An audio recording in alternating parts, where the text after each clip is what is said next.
Hello and welcome to another episode of the Contractor Grow Show. My name is Marc. I'm your host. Today I'm speaking with Marc Heiman at Richter+Ratner in New York, a construction firm that's over 100 years old. An incredible story. Marc, thank you so much for being with us today. Thank you for having us.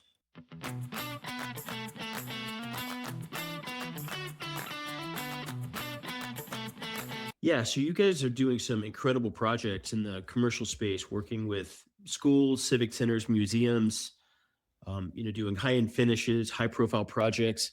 Maybe you could just start by telling us a little bit about the kind of history of the company and where you guys are at today.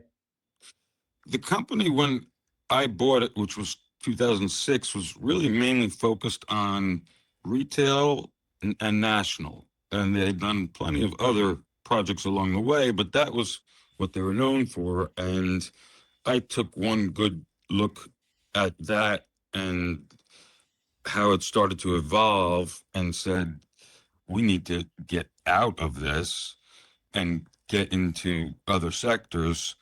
That was changing quite a bit, and it has even changed more subsequently. But, you could do a $20 million job and half of the items are furnished by the owner. You're responsible for them, but they don't want to pay for them. It's different because the coordination, and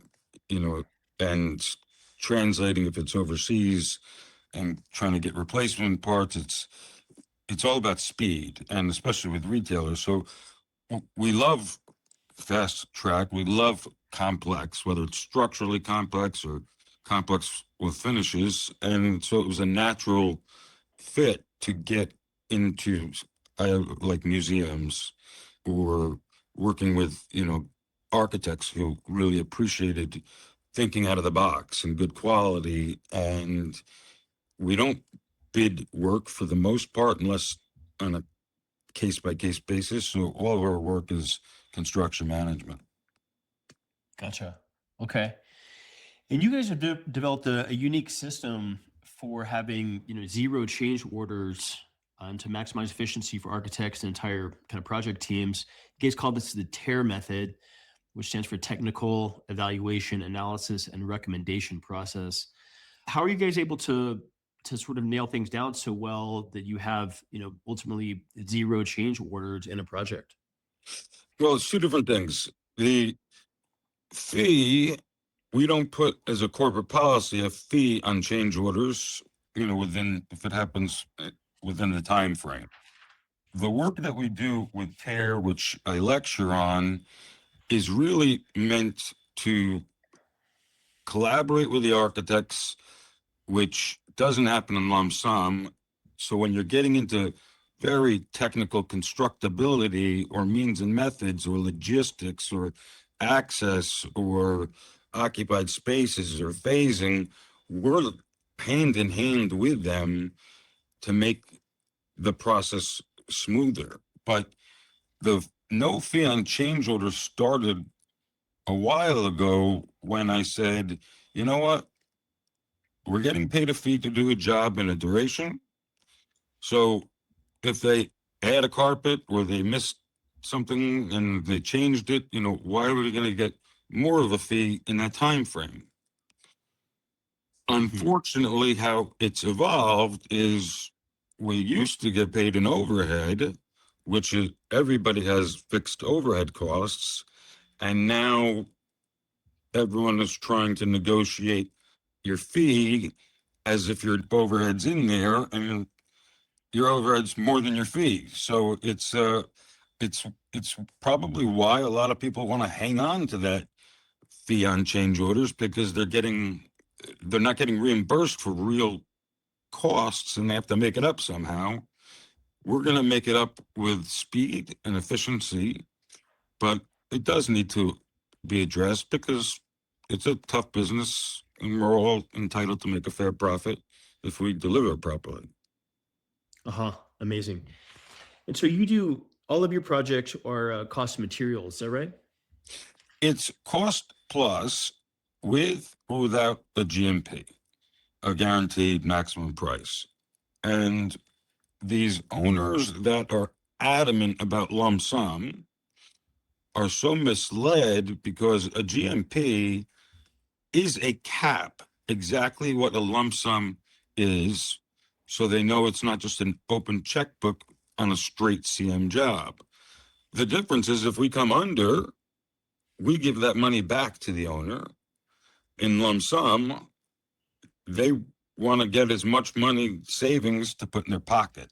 So the GCs that are living on these lump sum jobs, they will cut corners and do whatever they have to do to make more money to put in their pocket. Gotcha. So you served as adjunct professor at New York University. You taught construction management, and have had a long kind of illustrious career in teaching and serving on the board member design trust for public space. How has being really out in the public and doing all of the teaching you've done and being a board member, has that been key to kind of networking? And I mean, do you grow the business that way, or is this just kind of a passion of yours to go teach and to be on these different various boards? I mean, are those tied together at all, or are these kind of almost two separate things?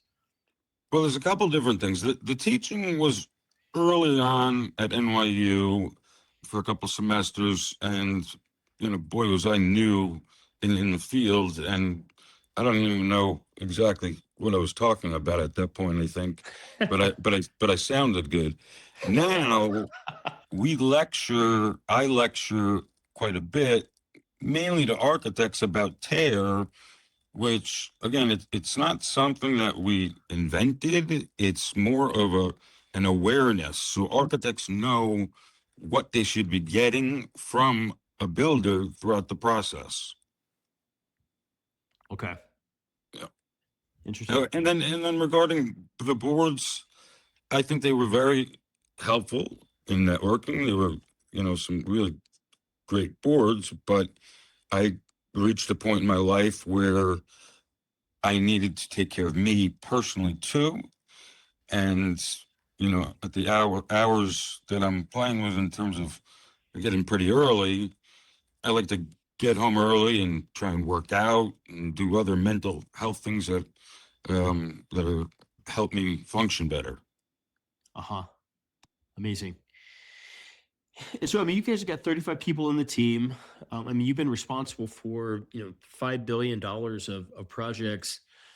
I'm curious, when you're working with some of these, just large kind of institutional organizations like schools, museums, civic centers, could you just tell us a little bit about kind of what basically the sales process is like with that? I mean, it sounds kind of complex and multifaceted, and you guys are doing a ton of work pre-construction. I mean, when you're working with a museum, how long does that kind of relationship take? And I mean, are these inevitably people that are part of your network already and they're kind of referrals, or do some of these companies find you sort of online to get in touch? And then how long does that sales process take? I mean, is it a year before you start on a museum or longer, or are we talking months, or how does that work?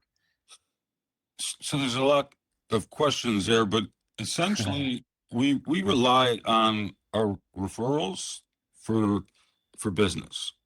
And it's challenging because there are individuals that are representing owners that there's another layer there that of oversight, and it's necessary for coordination in some areas, but we just want to be able to do what we do and not be told how to do it because we know how to do it.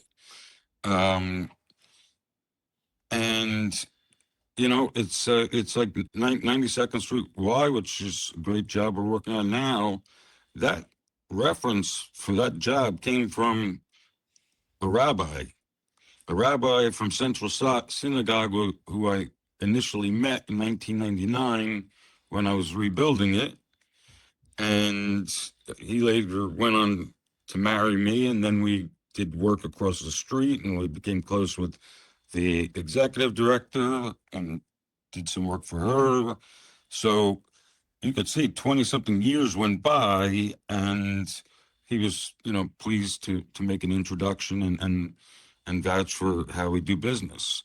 So you have to go in with that mindset of we have to finish this job with reference and happy clients. Wow, amazing. Well, fantastic. So much interesting stuff here, Mark. I mean, looking towards the future, do you guys still kind of on a growth path? I mean, or is the business kind of stable where it is, and you've got your guys and your crew and kind of on a sort of level field of growing the business, or are you guys still kind of in growth mode? Um, the thing that this is a little different than others is we have a range of revenue, give or take, that is our comfort zone. And that matches with our resources. And what we're seeing a lot is people that are, their emphasis is just on increasing revenue, is pointless. Because if you're going to pick up work, but you don't have either resources or the right resources, it could be a disaster. And when you're relying on referrals, you have to, be very careful and make sure our attention and the right sources are on every project. I see. Fantastic. Great, Mark. Well, if folks are, and it's an amazing story. The company was started in 1912. You had, came into the company, many years ago, decades ago, and then bought the company and now the CEO. It's just fascinating what you guys are up to. I mean, these are like serious high-end projects to be very, very proud of, famous buildings. If folks are, looking to work with you, or if folks want to potentially reach out and see if they could find a space on your team, what are a couple of good ways to get in touch with you guys?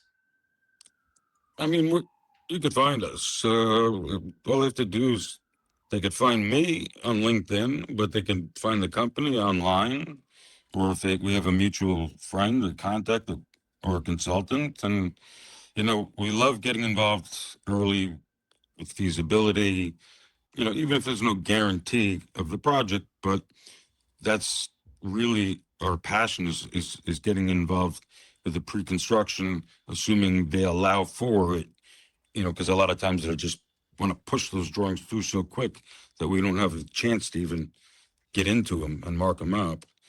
But we're definitely not going to be hiring for a little bit. I think we're all in a holding pattern to see where this world that we're in takes us in terms of tariffs and fuel and the war, the economy. There's a lot of variables that have people hesitant on pulling the trigger.